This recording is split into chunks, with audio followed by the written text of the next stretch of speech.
Today, I continue with my brief historical timeline of the Vietnam era. In the winter of '64, the war was a common enough topic that a major toy manufacturer made the first G.I. Joe action figure toy. Maybe the manufacturer realized that the war had only just begun. Who knows? That next summer, President Johnson received permission from Congress through the Gulf of Tonkin Resolution to make our military involvement much more aggressive toward North Vietnam. So what caused this turning point, you might ask? Well, the president announced that North Vietnamese torpedo boats had fired on 2 American destroyers in the Gulf of Tonkin, and that a couple of days later, a similar attack had taken place. So he said the attacks were unprovoked. However, it would be released later on that American warships had been helping the South Vietnamese with electronic spying and commando raids against North Vietnam.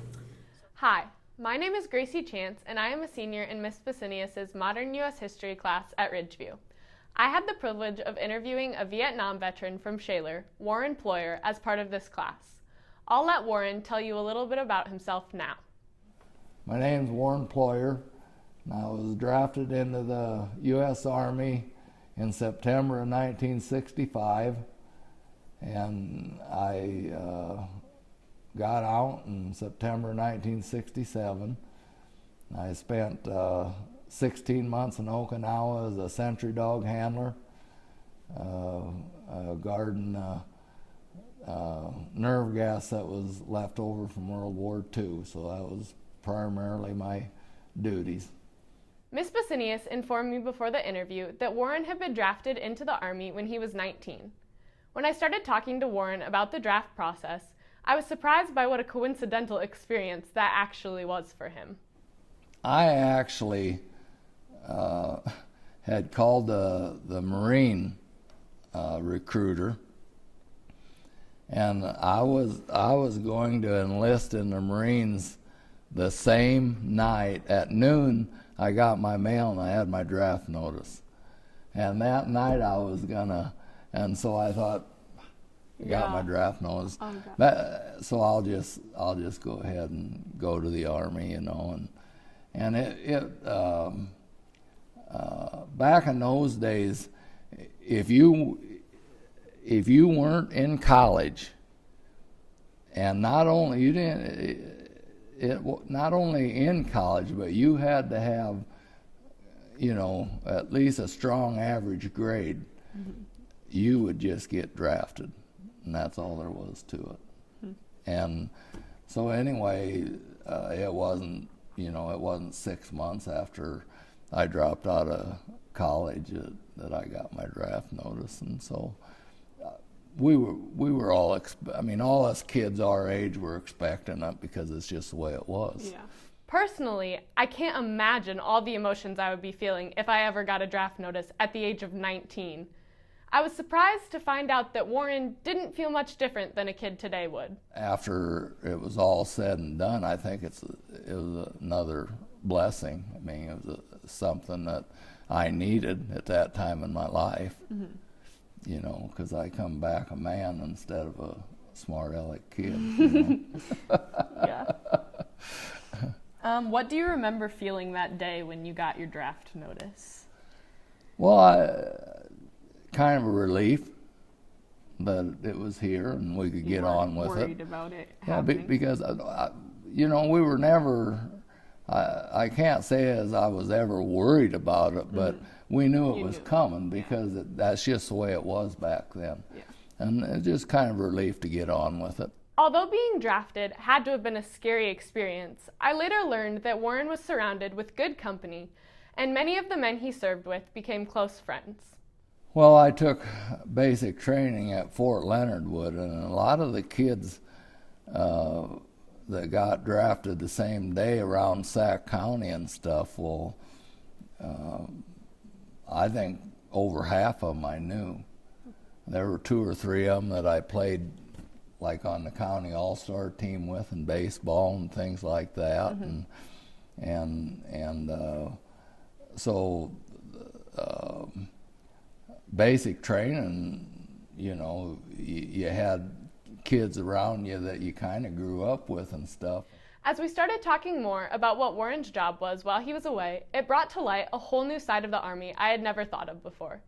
Usually, I think that being shot at would be the scariest thing that could happen to one during war, but Warren's job seemed just as dangerous when he told me, I was a sentry dog handler. But anyway, we guarded all the nerve gas that was left over from World War II, which was, I mean, in itself is kind of a scary thing to know that there's enough nerve gas there to kill the whole world. The general says there's enough nerve gas in these igloos up here to kill the world 2 times over.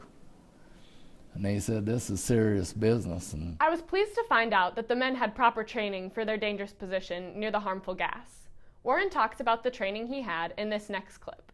They were vicious animals. The only person that could handle them was the handler themselves. I mean, they'd kill anybody else.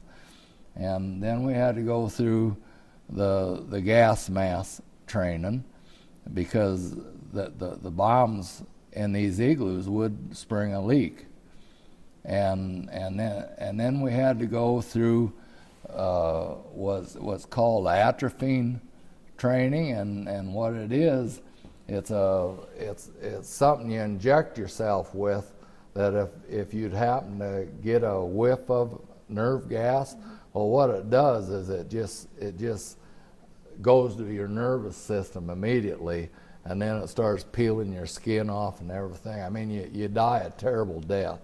And you've read some about, over what's happening over in Syria and some of these countries, that some of them dictators are using some of it, and these little kids and everything get caught up in it. But the atropine, we had to carry a cartridge of that, and there was a needle about this long, and if that happened, you had to take that cartridge and you had to stick it right into your stomach, and then that neutralized, and it saved your life, is what it does. So you had to go through that kind of training and stuff. As Warren continued to share his stories with me, I grew more and more interested. Knowing that he had dealt with animals throughout his life, being the rural man he was and still is, I wondered if he had grown attached to his century dog. That's when Warren told me all about his dog, King. Because I've always liked working with animals, and I often wondered what happened to my dog, because if they won't let another handler in, then they put them down. But they're so vicious, that only about half of them will ever accept another handler again. I enjoyed handling the dogs. Mm-hmm. Did you have a name for yours? King. King. Yeah, his name was King. And he was a pet.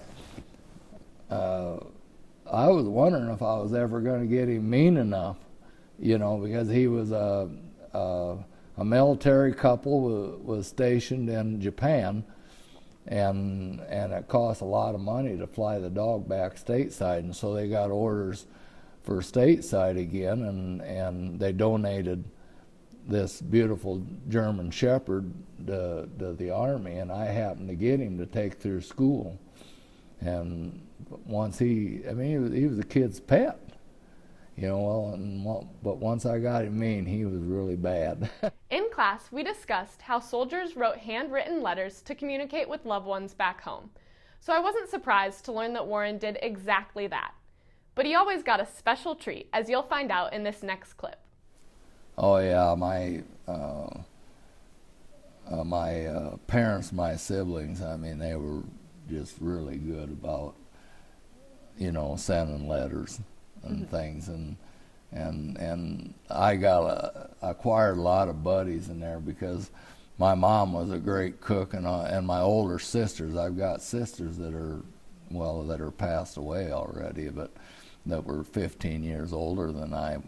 And they'd always make homemade chocolate chip cookies, and they'd put them in a Folgers can and seal them up and send them, and boy, when we had mail call every day, I had about 7 or 8 guys around me, because they figured I was going to get them homemade cookies. Oh yeah,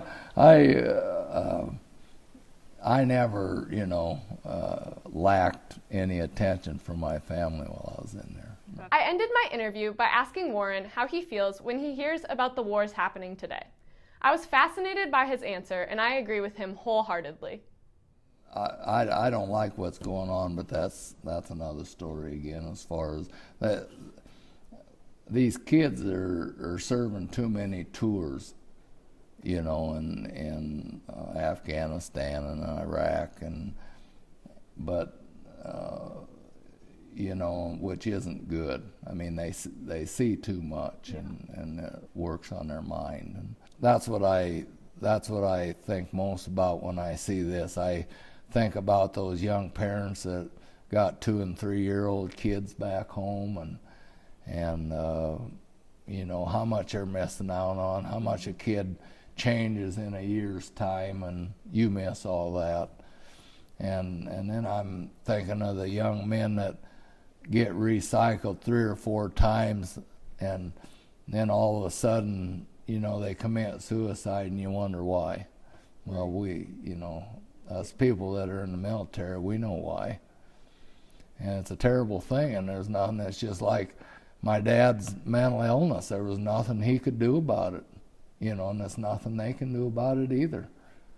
You know, but it's they're at fault for sending them over too many times. It was an honor to get to talk to Warren and hear his stories. I was reminded that it's not only the men on the front line risking their lives, but the men behind the scenes as well. Thank you, Warren, for your service to our country.